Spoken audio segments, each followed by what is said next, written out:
How's it going, everybody? Welcome back in for another episode of the Blow It Up Podcast with Jake and Justin. I'm your host, Joe Mensa. Game one of the NBA Finals is set to begin tonight as LeBron and the Lakers take on Jimmy Butler and the Miami Heat. All right, so let's dive right into it, fellas. Jake, who do you think is going to come out and win this series? Well, I think it's pretty obvious. I feel bad because, I was really hoping that this would be a pretty competitive finals. We all thought that the big finals was going to be the Western Conference Finals between the Clippers and the Lakers, but we never ended up getting that. That would have probably been the best series that we could have gotten in this bubble. But second to that would have been Boston and LA, and we obviously are not getting that now. We're getting these underdog Heat who have really taken the bubble by storm. I mean, they've gone, I think, 12-3 or 12-4 in the bubble, which is unbelievable. I mean, I could not believe that with this team. They don't really have a true superstar. I mean, Jimmy Butler's a great player, but they don't have a true top 5, top 10 player, in my opinion. You could maybe argue for Jimmy Butler being top 10, but, the Lakers, we got AD, we got LeBron. I mean, we're stacked, and we also got a lot of role players playing well right now in Rondo. Rondo's playing fantastic. KCP's even been playing pretty good. Dwight Howard looks like he's 7 years younger. I mean, the Lakers are just too much for this Heat team, and we're going to get to who we think is going to win Finals MVP later, but I think this is going to be LeBron's series. I mean, you saw how he acted after they won the Western Conference Series. He was on the ground. He didn't care. He knew that series was a cakewalk, and that was nothing. I mean, this is going to be a test, and I think the Heat are going to bring a lot of pressure. I think they could win tonight. I think tonight might go to the Miami Heat because the Lakers have been slow starting in a lot of series in the bubble, and the Heat are just an aggressive team, and the Lakers haven't played a team like that yet. So I think the Heat take tonight's game, but I think the Lakers end up winning this series in 6 games.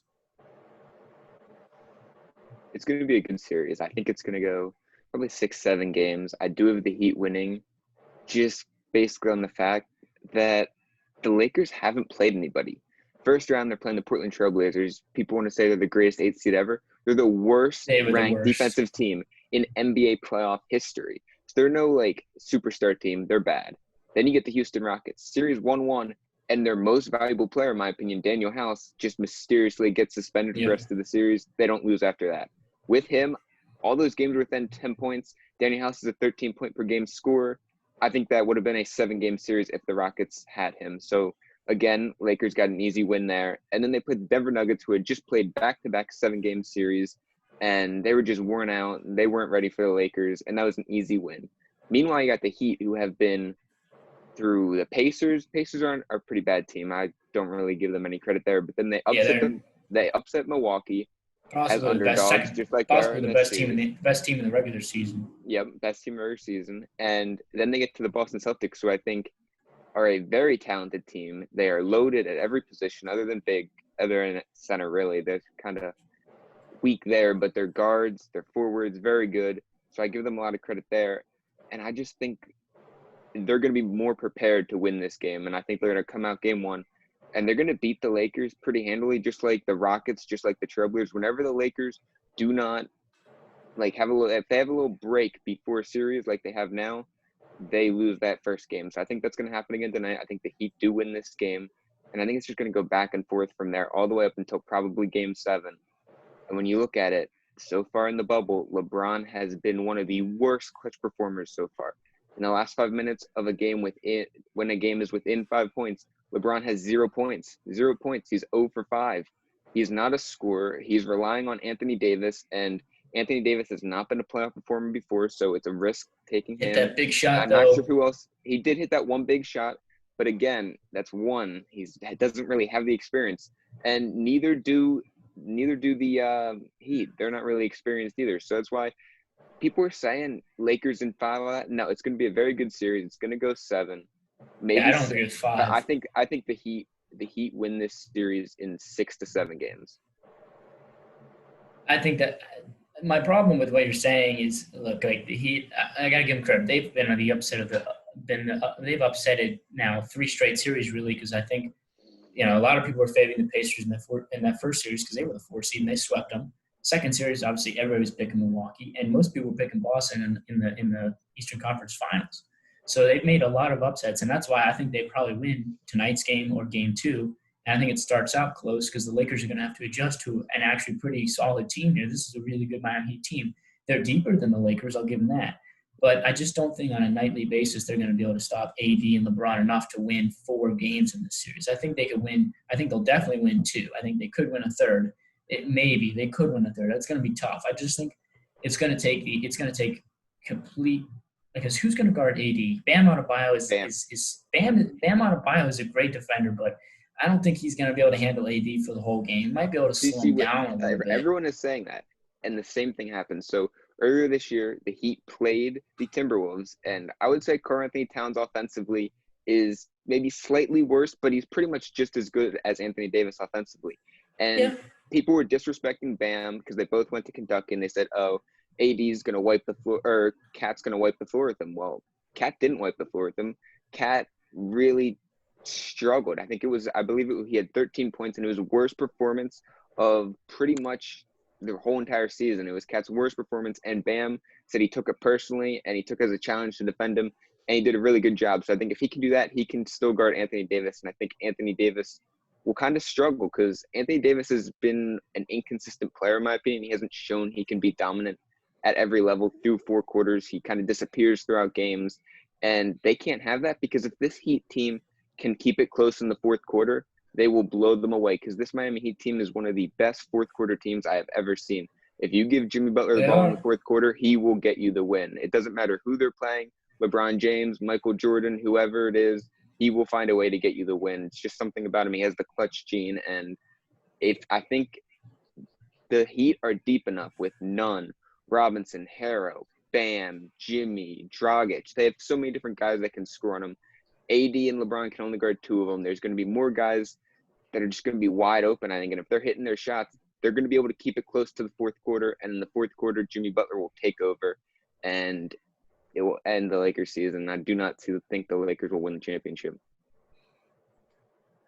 Well, I'm just going to say one final thing here. Look, Jimmy Butler's of course, he's been an extremely clutch player. We know him as Sixers fans, how clutch he can be in the 4th quarter. But, there's a point where the Lakers are going to be up a lot of points. I think, the Lakers, are going to have big leads in a couple of these games, and it's almost going to become too much in the 4th quarter for them to really blow it. We saw them do it against Denver. They really didn't have to close any games. I mean, we know LeBron went off at the end of Game 5, but a lot of that was just sort of padding. The lead was pretty much safe. That's a different team, though. That's Jokic. It's much different team. That is not Bam and Jimmy and Dragic and Robinson and Nunn. The Heat are about the opposite of the Lakers. Lakers are very showy. I mean, they got Alex Caruso. I mean, all these guys throwing, they're a very flashy team. They're just like the Lakers of old.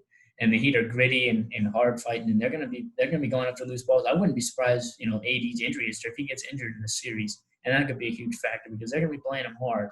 But I think if everything stays healthy in the course of this series, I think the Lakers have got it fine. It's just a matter of AD and LeBron coming through. As long as they come through and play like they can, this should be easy win for the Lakers in 5 or 6 games. Yeah, well, Game 1 is set to kick off tonight at 9 p.m. on ABC with the Lakers heavily favored. So sticking on this topic, Jake, I want to go to you here since you're a big LeBron supporter. If the Lakers lose this series, do you think LeBron James is out of the GOAT conversation? No, I don't think so. I think already people have sort of a misconception about what a finals loss means. He's got 6 finals losses, but I only attribute really, I'd say 2 of those to him. And I would say that would be the first Cavs series where they didn't win a game. They should have won at least a couple games or 2, and they got swept by the Spurs. And then obviously Dirk Nowitzki in the Mavericks. But other than that, the other 4 finals were not his fault. He was on depleted teams. I mean, the Heat against the Spurs, that was right at the end of the legendary run. So they still had a prime Kawhi. They still had an end of his prime Tim Duncan. Those were going to be tough series. And he was playing with Dwayne Wade, who was on his last leg. Chris Bosh was on his last leg in 2 of those finals. They were not on their last leg then. Yes, Dwayne Wade went on and had 3 more All-Star seasons after LeBron James left him. Yeah, but he wasn't nearly as good in that finals. That's because LeBron was ball hogging the ball and taken away from him. He didn't play great in the series, but that was, the Spurs were just the better team. There was nothing LeBron could do. And all those Warriors losses you cannot attribute to LeBron because they just had stacked teams. I mean, the first one, LeBron was missing Love and Irving, and they lost in 6. And then the other 2, they had KD, so there was no chance. So I don't think you can really count those. So in my opinion, he's 3-2 in the finals. In my opinion, if he loses this one, he's 3-3. Should be 2-3 then, because Ray Allen bailed him out. But who scored all the fourth quarter points in that series? It was LeBron who missed got the him game? right back Who in that missed the game. go-ahead shot? Who missed He the did. go-ahead He shot? missed it, but he put He him missed away it. in Game 7. Who put him away in Game 7 of the series? Game LeBron did. it should have been over.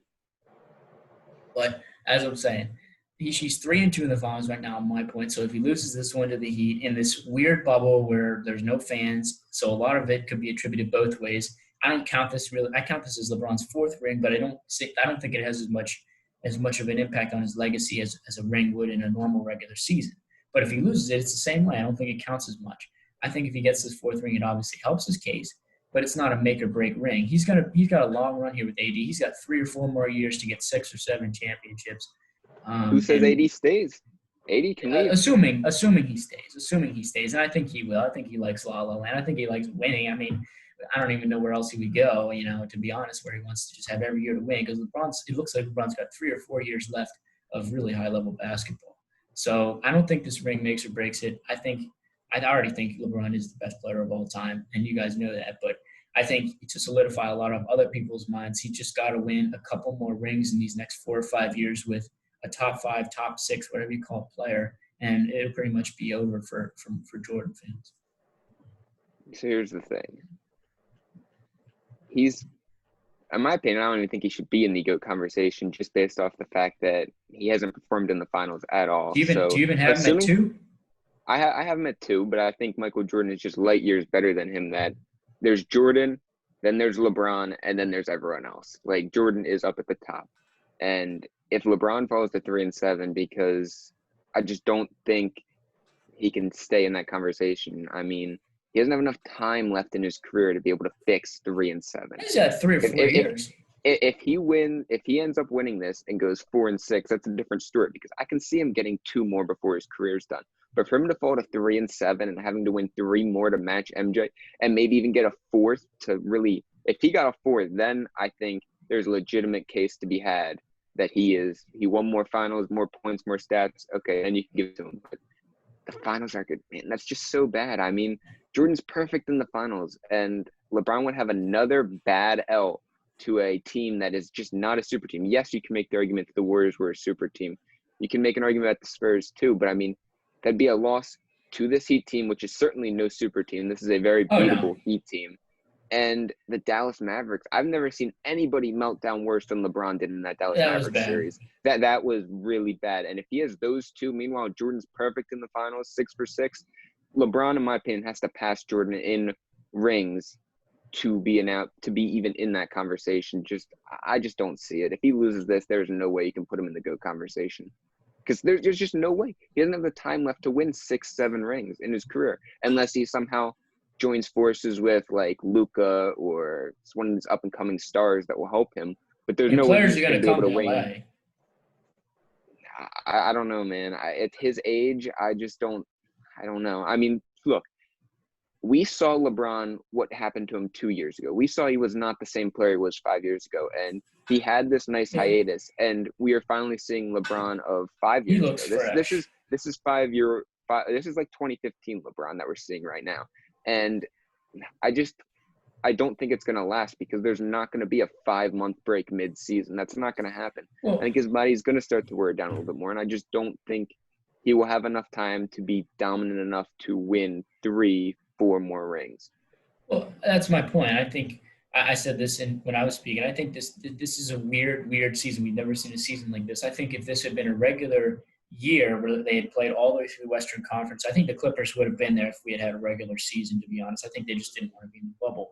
So I think we would have got that matchup. And if he had been able to surpass them and win the finals in a regular format, the ring would have carried a lot more weight. But in my opinion, this ring just carries a little bit of weight in what is already, I think, a very, very close race. So I think basically with this ring and then one more, I think LeBron will take a leap over. I only think he needs 5. I don't think he needs all 6 to pass.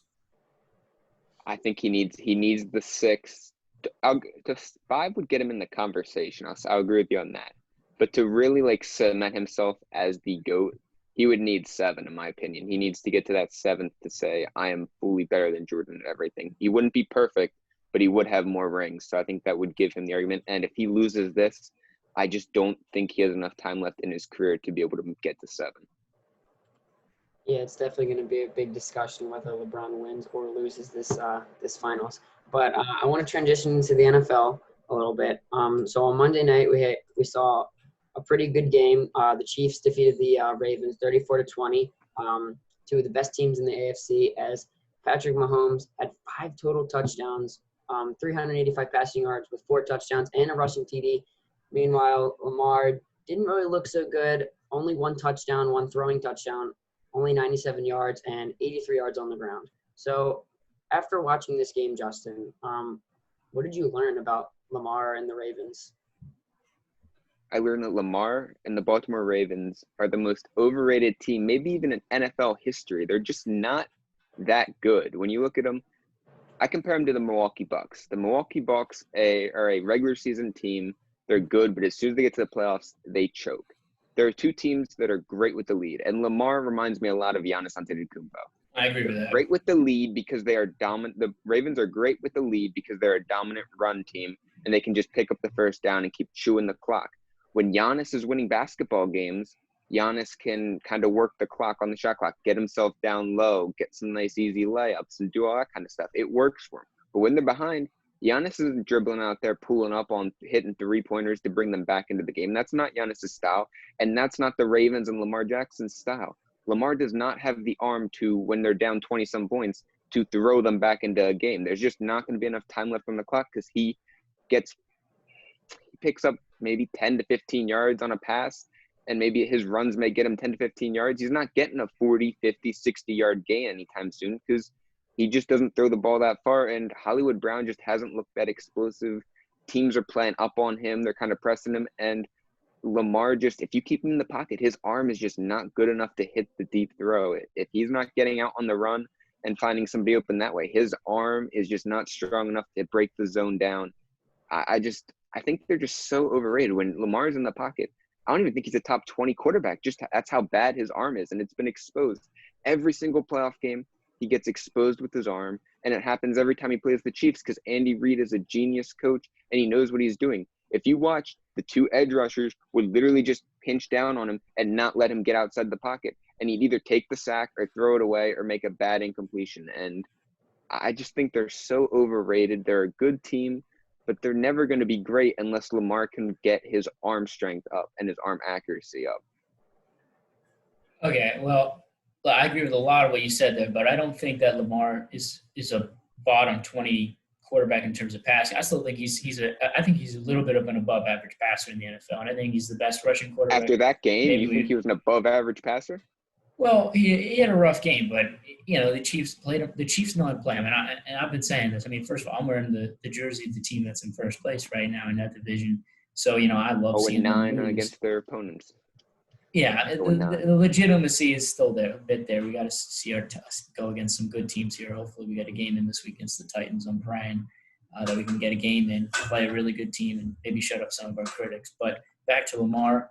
So I agree. I mean, this was a rough watch. I mean, this was hard to watch. I mean, he looked really lost out there. There were a lot of drop balls. There were a couple bad drop balls by the Ravens that would have obviously stat padded Lamar a little bit better, but what I noticed about the Ravens is they cannot play from behind. When they get down, they are pretty much toast because Lamar can't play the way he wants to play. Lamar wants to hit you with a couple big runs and then a couple big pass plays. He doesn't want to be passing all the time because he's, like I said, he's not a great passer. He's a middle of the above, maybe a little bit better than average passer, but because of his dual threatness in the pocket, he's, in my opinion, I think he's fallen. I think he's still a top 5 quarterback, but I definitely think he's fallen behind a couple guys this year. In terms of overall passing ability and who I would want as my quarterback. I definitely take Russell Wilson over him right now. I shouldn't have disrespected him over the summer.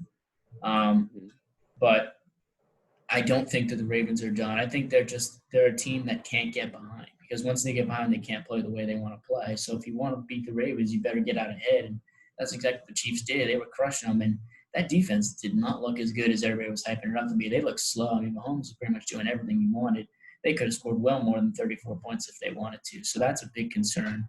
But Lamar's got to be better. I mean, that was absolutely ridiculous. They were 3 and out every possession. I mean, with Lamar a quarterback, you got to get better than that. I mean, that's on Lamar. This loss was on Lamar, and it was hard to watch. It was, he looked very lost out there. He didn't look like almost looked like he was injured or something. It didn't look anything like what we've seen from Lamar the past season and the first 2 games. Obviously, he looked just like his old self, and all of a sudden, it seems like kryptonite hit on Monday night.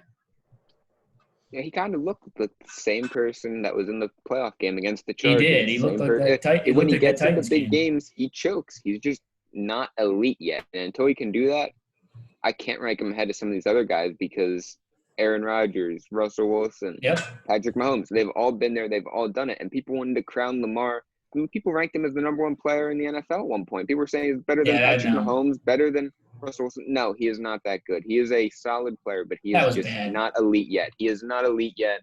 He is, I would say he's probably still borderline top 10, but he is not top 5. If I had to give you top 5 quarterbacks right now, the first 2 are undoubtedly Mahomes and Wilson. And then I think you have Aaron Rodgers and Josh Allen in there. And then Dak Prescott and Matt Ryan are definitely like those 6. And then I think you could make a case for Lamar, but those are definitely the top 6 quarterbacks right now. Lamar isn't even in that conversation. Those 6 quarterbacks are light years better than Lamar is right now.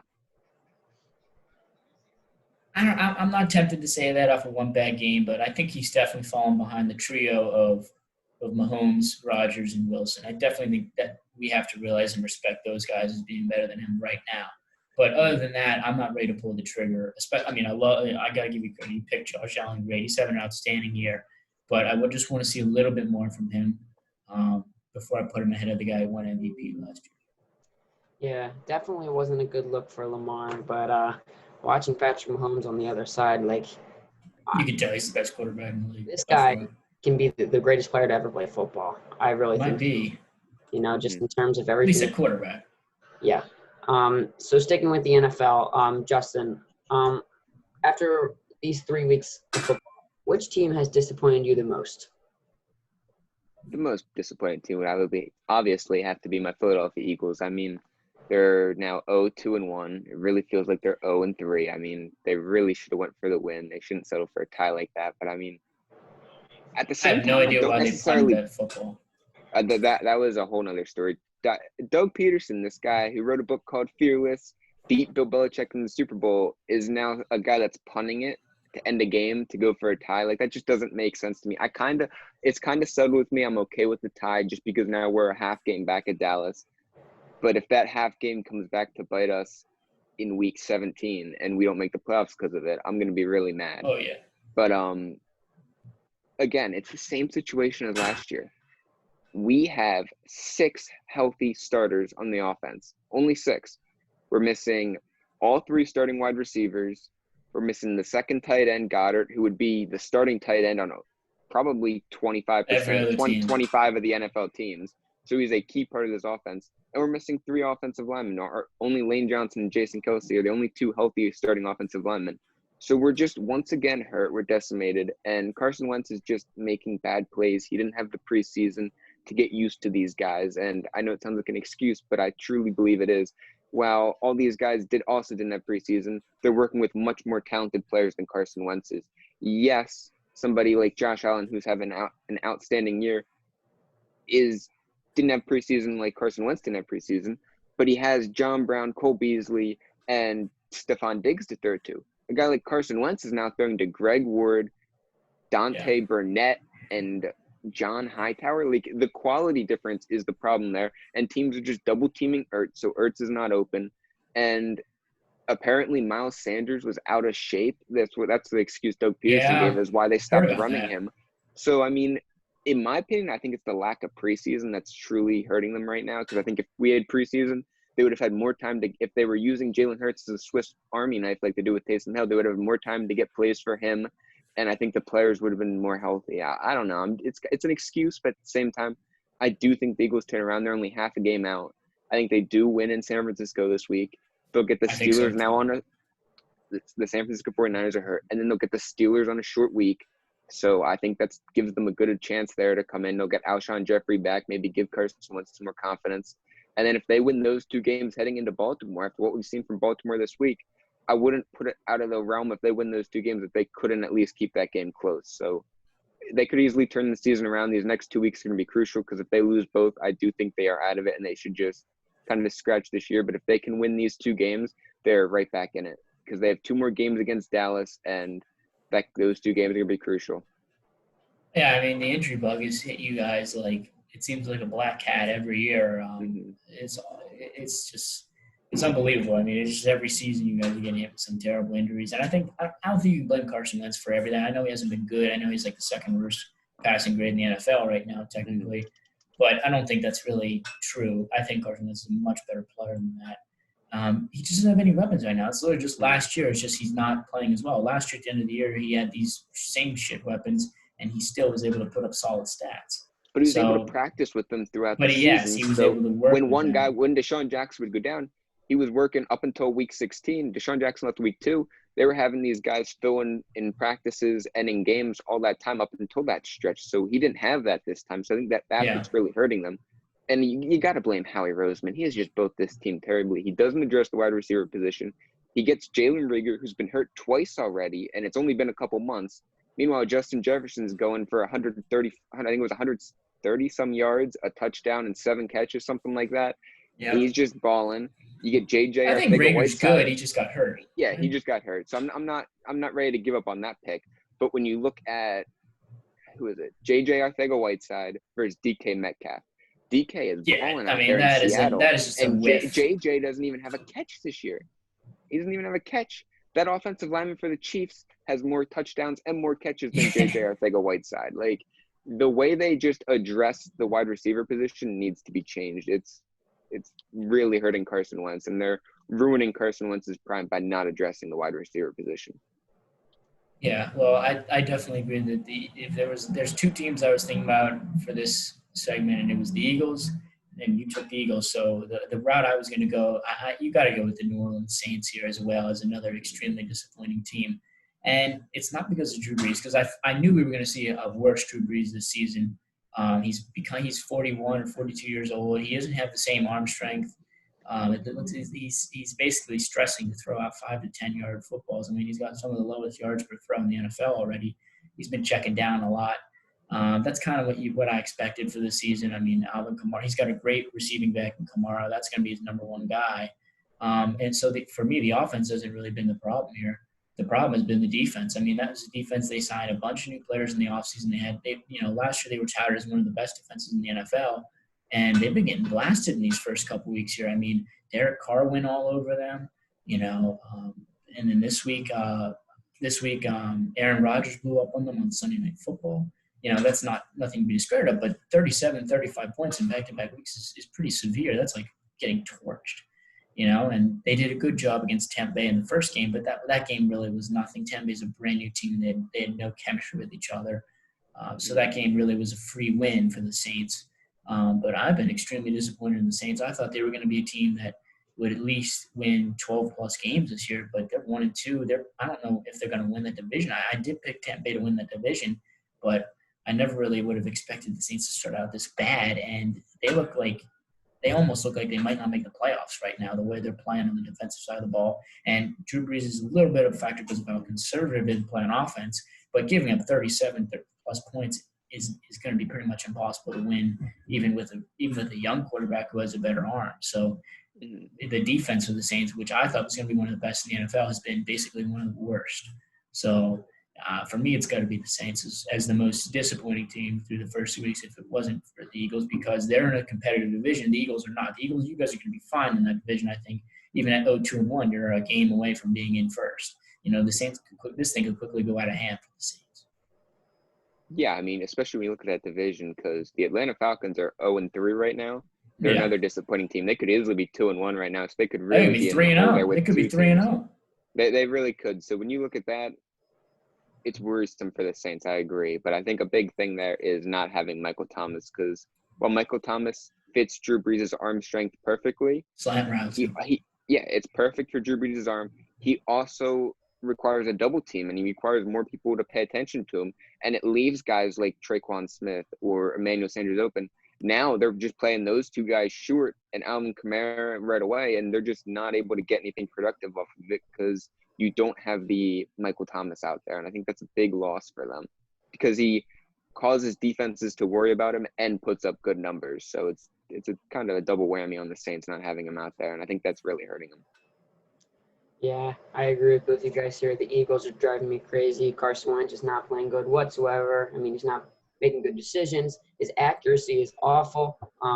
And with the Saints, I mean, I wouldn't worry too much about them. I think when they get Michael Thomas back, I think his impact is going to be, like, drastically changed. I don't think they're going to have him for a couple more weeks, though. Yeah. Yeah, they said like 6 weeks or I something mean, we know originally. Drew Brees is well past his prime. You know, he can't really throw the ball. So Michael Thomas likes to run a little center route, so that's going to be perfect for him. So I think they're going to bounce back. I think they'll be all right. So moving into I want to move back to the NBA. As we know, the Sixers fired our head coach finally, Brett Brown. Should have been done a while ago, but finally got him out. So Jake, as we know, the Sixers, they interviewed guys like Ty Lue, Mike D'Antoni. Were interested in Billy Donovan before he went to the Chicago Bulls. But Jake, who do you want to see as the Sixers' next coach? I've been thinking about this for a while. There's a couple different systems that I think could work around for the Sixers, but as a leader, Doc Rivers definitely has been his integrity has been hurt for me, given what's happened with the Clippers and the bubble especially. I think that he's sort of maybe lost that. Maybe the way he's coaching is a little bit too old style and not really adaptable for the NBA right now. But the style that I think would really work with the Sixers is Mike D'Antoni's style. I think he'd be the best coach for us right now of who's available. I really like Mike D'Antoni. The problem with Mike D'Antoni that people don't really talk about this. It wasn't his choice to play with no center. They just didn't have anybody. They traded away Capella, so they didn't. Or he signed with I forget if he signed. They did trade him away. Yeah, they did trade him away. And I think with a guy like Embiid and a guy like Simmons who play in the paint, D'Antoni, and he's already said this. He said if D'Antoni gets signed onto the Sixers, he's going to make big moves and fix the team up around. He's going to get shooters around these guys like we need to. I'm not saying he's the long-term option for the Sixers, but he has the right idea to get this team on the right track. And if he can come in here and shift up this team and make some big moves, because it seems like Elton Brand is too scared to make a move right now and even consider trading away any of these awful contracts that we have. D'Antoni's been really good with working, getting trades and getting rid of bad contracts. He got rid of Chris Paul. He helped get rid of Chris Paul. So if he can do a trade and get some shooters around, he's going to build this team the right way. He's going to tell Elton Brand what he needs around these guys who play in the paint, because that's what D'Antoni's done. He's always in his career. He's figured out, at least in the last 5-6 years, he's rejuvenated offenses that were dead. I mean, the Rockets went from like a middle scoring team to one of the best scoring teams ever. And that's exactly what the Sixers need to do, because defensively, we're fine. We don't need a defensive-minded coach. We already got enough defenders out there who don't really need, a coach who wants them to play defense. They're ready to go no matter what. We got two guys who could win Defensive Player of the Year right now, in Simmons and Embiid, in our lineup. So there's really no question there as to whether our defense is going to be good. We just need offense. We need scoring. And I think D'Antoni is going to really bring in a lot of energy on the offensive end for the Sixers. And the main thing for me is he's going to make those big moves. I think a guy like Ty Lue might be a little bit more like, let's just see what system we have from last year, kind of like what he did with the Cavs and just sort of build on that. But nothing really happened with him in Cleveland. I think Ty Lue's going to the Clippers also, so I don't think he's really going to factor in. And Doc Rivers, I think, he's a little bit past the current NBA times, and I think that showed a lot with the Clippers. They almost looked like they kind of play a weird style, and his leadership's taken a big hit for me with the Clippers not really looking engaged at all in the bubble. You got to look at the coach for that, and the last thing we need is a coach who's not going to be a leader, because we saw that with Brett Brown and we saw what happened in the locker room. That's why Jimmy Butler left. So we need a guy who's going to take over this team, get us on the right track. I think D'Antonio is the best coach right now for the Sixers of who's available. But if I had to take somebody else, if I had to have a 1A and a 1B, it would probably be Ty Lue, just because I think Ty Lue is good with players. The players like him a lot, and we need somebody who can work with the players, and Ty Lue's good at that. But preferably it'd be Mike D'Antoni.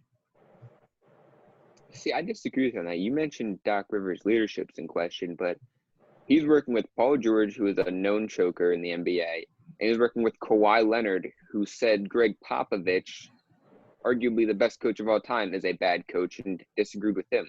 So realistically, I'm not taking that report as a big I'll give you report. that. I take it with a grain of salt. They They have a lot of issues in that locker room, and if they wanted him fired, I don't really take that real heavily, just based on the fact that Kawhi is not your average NBA player, and Paul George, no coach wins in the NBA without a good second star. You need a second player. Michael Jordan didn't win without Scottie Pippen. LeBron's never won without a second star, either at Anthony Davis, D Wade, or Kyrie. There's always a second star on a championship winning team. And in my opinion, Paul George was not good enough to be that second star to Kawhi Leonard. And that's the reason why Doc Rivers got fired. I think it was more on Paul George's fault. It wasn't really Doc Rivers' fault. It was Paul George's fault. But as for the Sixers, it doesn't matter who they hire as a coach. They got to fix the front office first. That front office is the worst in NBA. It may be, It may even be the worst in NBA history. It is just so bad. Unless they make moves, and Phil Jackson comes in, don't go out and get any shooters. There's no way they're going to have success next year. It doesn't matter who that coach is. Mike D'Antoni, Doc, Ty Lue, Jeff Van Gundy, Phil Jackson. It doesn't matter who it is. If they don't go out and get shooters, get rid of Al Horford, maybe even Tobias Harris, this team isn't going anywhere. This team is just going to be stuck in mediocrity because that's all they can be. That's all they will ever be. So unless they make moves, nothing will happen. I do agree with you, though. I think Mike D'Antoni is by far the best option just based off his creativity. Every team he has joined, no matter what the situation is, Steve Nash and Amari Stoudemire, James Harden and CP3, James Harden and Russell Westbrook, whatever it is, he creates a system that will help his players thrive. And whatever the players that joins Mike D'Antoni's system, they excel. And I think it would be great for Ben Simmons because he's had a lot of success with point guards. Joel Embiid already gave his blessing that he'd be okay with more facing the basket rather than posting up every time. We already know Joel loves to do that, so Joel is okay with it. I think it would make sense. And I think if you're looking at that Rockets team, what was the one thing they needed? PJ Tucker was good, but they needed a unicorn at center. And that's exactly what the Sixers have in Embiid. Embiid can stand at the three-point line and hit that shot. He can be an all-time defensive player of the year candidate. He can do all that. He's a unicorn. And I think that's exactly what that Rockets team needed next to them. So if you can tell me that we can get Buddy Hield and maybe even a guy like Drew Holiday, throw Matisse, it probably wouldn't be Matisse. Matisse would probably have to be dope, but like a lineup of Ben, Buddy, Drew, Furkan, and Embiid, something like that. If you're able to unload Tobias and Al Horford with Jay Rich and Thibault for those two guys, if you're able to pull off something like that, then I think that system would work really well and it would excel for them. And I think Mike D'Antoni is the perfect hire. To be honest, I think, one of the guys we've been hearing name floating around, Chris Paul, I think Mike D'Antoni might want to reunite with him. And if there's anybody who's going to take these awful contracts in Horford and Tobias, it would probably be the Thunder who have an even worse contract on there with $40 million plus for Chris Paul. So if we could unload maybe Horford and another bad contract, I doubt we can get them both for Paul, but we can probably get at least rid of one of them, which would really help the Sixers a lot. And who knows? I think D'Antoni's going to be one of the guys who comes in and sort of pressures the front office and pressures Elton Brand, who's a newbie, into making a big change to this team. That's what he said he wanted to do. That report, and I loved hearing that. Somehow they can acquire James Harden. That would make my day. That would be James Harden next to Ben and Joel. If they can keep that, make that a trio, that'd be the best team in the league. That team would be insane. And if you can give up 5 first-round picks with Jay Rich, Thibault, and you probably have to throw Tobias in there, and get Shake Milton too. If they could pull off something like that for James Harden, you would have to do it. And that team could win a championship because they just need a guy that can kind of relieve pressure off Ben and bring up the ball when Ben isn't that guy down the stretch. If James Harden can do that, I think this team would excel, and they'd be probably one of the best teams in the NBA. And the NBA is going to be loaded next year, so that's saying a lot. Yeah, a lot of good duos. Yeah. That'd be a trio, though. That'd be the only trio, really. Mm-hmm. Yeah, that would be insane. It would definitely take a lot to get James Harden now since he's. I don't think it'll happen, but it'd be cool to do. It would be interesting, but they got Paul George for pretty much nothing. Not nothing, but it was a lot. It was a lot of draft picks. So I think it would require a lot of draft picks. I don't think they'd have to give up Ben and Joe. I'd almost rather just they would wait have for to free agency. Yeah. Mm-hmm. Agreed. But we'll see. Mm-hmm. Yeah, this is definitely going to be a topic that we're going to keep our eyes on closely the next couple weeks. So just the last topic I wanted to get into. So Justin, when the finals is all said and done, based off your prediction, who do you think is going to win the MVP of the finals? This man, Jimmy Butler, he will win the MVP because he is the best player. And honestly, if they win this series, it's going to be because of his performance in the fourth quarter. He's going to be hitting a clutch shot late in the game. Jimmy Butler's that guy for the Miami Heat. A lot of times it's the clutch performer. We saw Iguodala won it over Curry. It wasn't necessarily the best player, but Iguodala was the clutch player in the game that mattered. And I think that Jimmy Butler's going to play that role. Who knows? Maybe even Andre Iguodala wins it again for the Heat. I'd say Adebayo if it's not Butler because of the way he's to play defensively. I think it's going to be Bam or Jimmy, but I would give it to Jimmy just because down the stretch, if it's a close game, Jimmy's going to be the one scoring for that team. So I think it's going to go to Jimmy. So if the Heat win, Jimmy will be the MVP, no doubt. Well, there was a reason I didn't wear my LeBron James jersey on today because I wasn't going to pick him for my Finals MVP. I'm going with Anthony Davis. I think this is going to be the first Finals that LeBron is not by far the best player on both sides of the floor. And my reason for it is because I love Bam Adebayo, but I think Jimmy Butler is going to give LeBron way more trouble with Jimmy and Andre Iguodala. They're going to give LeBron a lot more trouble than whatever Adebayo is going to give AD. So I think the Lakers are going to play a lot through AD. And I think AD is going to put up some gigantic numbers on both ends of the floor. And I think AD is going to win it out over LeBron. It's going to be close. And I wanted to pick LeBron for this, but, I mean, the way AD's been playing, especially in the playoffs, obviously LeBron I think LeBron's still the best player. It doesn't go to the best player. It just goes to who has the best series. And I think that this is going to be AD's series. And this is sort of the passing of the torch moment where we start to see, LeBron heading into his final years sort of pass the torch to the guy who is going to be, around for a lot longer than AD. He's right in the middle of his prime. So sort of like D Wade and LeBron in Miami. So I'm picking AD to win the Finals MVP for the Lakers. I disagree with you on that. I think if the Lakers win, it's certainly going to LeBron. And maybe because of the media. It's exactly what LeBron said. Any MVP award is narrative based, which is why Giannis won this year. I'm not sure why LeBron was complaining about a narrative. The narrative was in LeBron's favor. So the narrative here will be he didn't get it there, so the narrative is going to continue all this way. He was robbed of the finals. Just like Kawhi. He was robbed of regular season MVP. He's on a mission to his team after Kobe died, all that. They're giving it to LeBron. There's no way. If the Lakers win, there's no way it doesn't. LeBron won't even probably be deserving of it. I agree with you. I think AD is going to be the one that has to step up and win them the series. But, I mean, it's going to LeBron no matter what, and you know it. Come on. The narrative is too much. The narrative does make sense, but I think AD might really ball out in this series, and it might. I agree with you. If they win, it's going to come down to Anthony Davis performing like the player he has last series. But I mean, it's going to go to LeBron. The media loves him. He didn't get MVP for the regular season. He is winning Finals MVP if the Lakers win. But I love LeBron. I'd love for him to win it, but. For some reason, I just keep thinking that it's going to go to AD, but we'll see. You're probably right, but I figured I would take somebody who could definitely win it, but might not be the obvious pick. Obviously, LeBron's definitely the obvious pick out of everybody because almost everybody's picking the Lakers, and I think the Lakers will win this series. I just think AD is going to outperform LeBron in the series, and at least statistically, I think. In terms of impact, it probably could be LeBron. But in terms of stats, I think they're going to play a lot through AD. I think he could put up 30-plus points per game in this series. And it's kind of that Steph KD situation in Golden State. They're both all-world players. It's just a matter of who has the better series. And it was KD in those two, but it easily could have been Curry, in those two finals that they won with each other. So I think it's going to be close. But I think I would definitely hedge my bet to LeBron. But I had to pick AD just out of taking something other than the obvious. Yep. It all begins tonight. Heat Lakers NBA Finals tonight at 9 o'clock on ABC. Mike Breen and the crew. Always love listening to them. Oh, yeah. They always bring in great energy, great basketball atmosphere. Fans, no fans, he's on that call. So that's going to wrap up the episode for today. Thank you, everyone, for listening.